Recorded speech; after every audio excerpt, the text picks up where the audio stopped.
Ahmet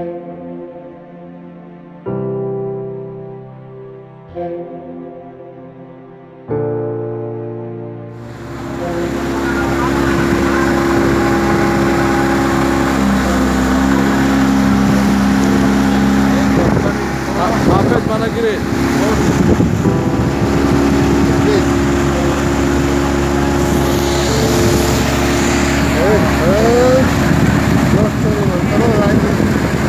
Having wheels in this good.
Exactly this water comes like underground river from village Patishkareka 20 kilometers south from here, and this water is a reserve option for drinkable water for city of Skopje and the area, because we have another Vrelor spring about 30 kilometers north from here. There is a village Rache